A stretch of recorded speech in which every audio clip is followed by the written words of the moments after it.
Hi friends, welcome to Likhitha special వంటలు. ఈ రోజు రెసిపీ వచ్చేసి మిక్స్డ్ ఎగ్ కర్రీ ఫ్రెండ్స్. ఇలా ఒకసారి ట్రై చేసి మీ ఇంట్లో వారికి చేసి పెట్టండి, చాలా బాగుంటుంది. లైక్ చేయండి, షేర్ చేయండి, సబ్స్క్రైబ్ చేసుకోండి ఫ్రెండ్స్.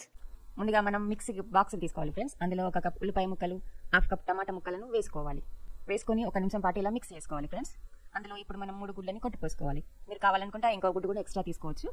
సరిపడా కారం వేసుకోవాలి ఫ్రెండ్స్, ఉప్పు తగినంత వేసుకుని 1/2 నిమిషం పాటు ఇలా మిక్స్ చేసుకోవాలి. ఇప్పుడు మిక్స్ అయిపోయింది ఫ్రెండ్స్. దీన్ని తీసి పక్కన పెట్టేసుకోండి. కడాయిని పెట్టేసుకొని 4 టేబుల్ స్పూన్ ఆయిల్ వేసుకోవాలి ఫ్రెండ్స్. 1 టీ స్పూన్ అల్లం వెల్లుల్లి పేస్ట్ వేసుకోండి. పచ్చి వాసన వేయంత వరకు వేయించుకోవాలి ఫ్రెండ్స్. మంటని లో ఫ్లేమ్ లో పెట్టేసుకోండి, అల్లం వెల్లుల్లి పేస్ట్ మాడిపోతుంది. ఇప్పుడు 1/2 టీ స్పూన్ పసుపుని వేసుకొని ఇలా వేయించుకోవాలి.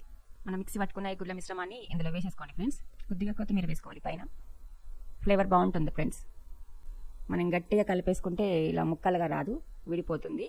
చివరిగా ధనియాల పొడి అన్న గరం మసాలా ఏదైనా వేసుకోవచ్చు ఫ్రెండ్స్. వేడి వేడి మిక్స్డ్ ఎగ్ కర్రీ రెడీ అయిపోయింది friends. Thank you friends, thank you for watching video.